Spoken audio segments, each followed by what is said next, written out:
I've used the Cyanotype process to create these gorgeous layered prints with loads of detail. I've already made one video, but it's so addictive that I can't stop, so have a look at the next batch with me. To make cyanotypes, you just need some very simple chemicals which you paint onto your paper or fabric. I have a video where I go into more detail, and then you just have to expose them using UV light. We have a lot of sunshine in the UK this summer. I'm using a range of different types of paper, all thicknesses and thinness, and you can see the first one took a lot of the solution, but these other ones are less porous, so they're not taking as much. And do look out for the last print that I do today, because I'm actually using tissue paper as a real experiment. For this print, I'm using some old vintage maps, a couple of stencils, and then I do add some fern leaves as well because they were handy in the garden, so why not? And it's already been exposed in the sun for about 5 minutes, I should say. The sun's really strong at this time of the year.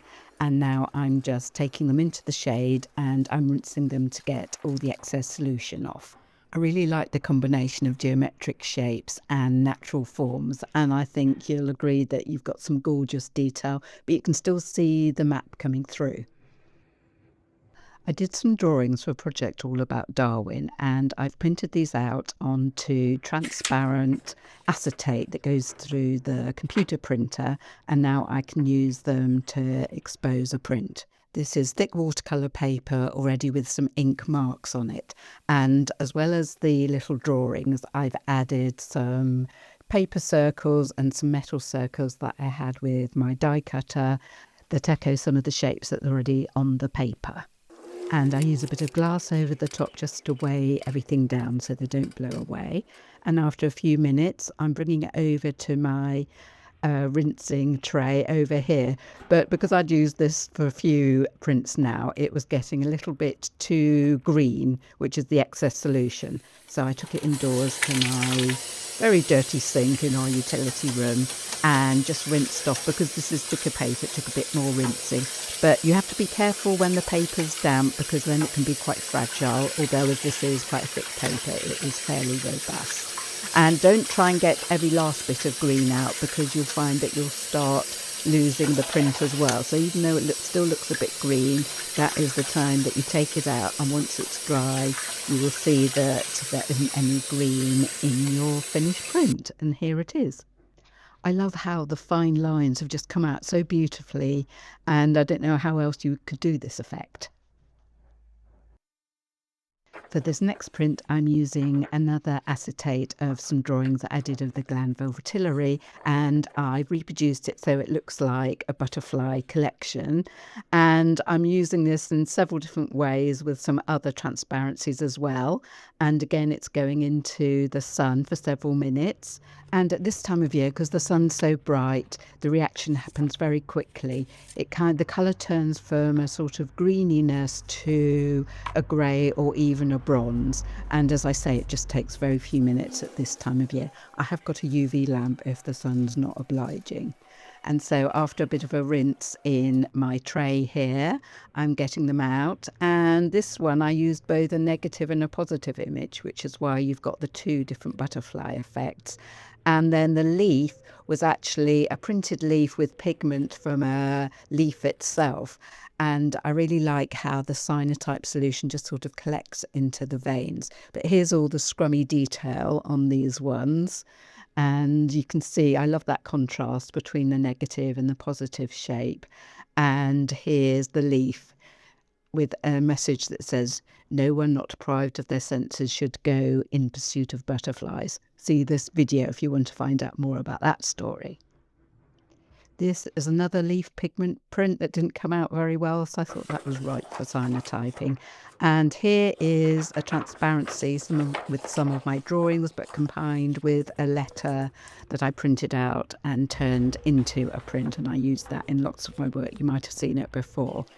And exactly the same process, put it out in the sun for a few minutes and then into the bath to rinse.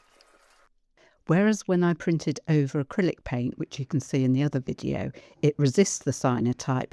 With the pigment, you can just print straight over it, but you can still see the forms underneath. So I really love that combination. This next one is using an oil-based print that I did with some lino in a course where I made my own book all about tulips. So I was intrigued to know how well this would work.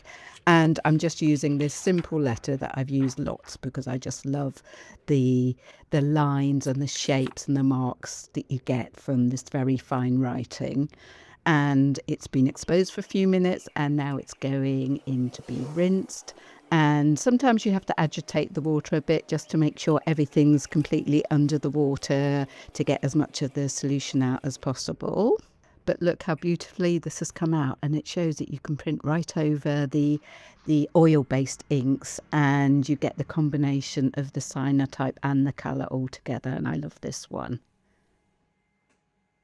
So this next one is a complete experiment because I'm using a jelly print that I did on some tissue paper, and you've got this lovely negative shape. So I thought I'd fill it with this drawing that I'd done to do with the glanville fritillary that's also been turned into an embroidery. I've used it in lots of different applications.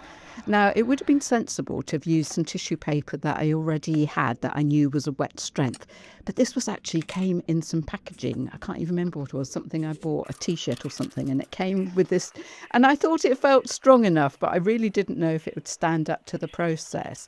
But it's been exposed and now it's going into the bottle. I'm trying to be really careful because, as you can see, it's so fragile. So I got the piece of glass that I'd used to weigh the transparency in the paper down while it was being exposed, just so it had some support, because honestly it was just such a sort of wet, fragile mess at this point. And I tried to open it out as much as I could, but being really careful. And I don't think I managed to get it completely out into a sort of flat piece of paper. It's just sticking to itself and being really difficult. But see, there was a little tear there. And I think after that, I thought, I've just got to be absolutely careful. But I got it pretty much out. And there are a few creases in it, but I just thought I'd let it dry like that and maybe I can flatten out the creases afterwards. So I left it till it dried out. But actually, being tissue paper, it dried out really quickly.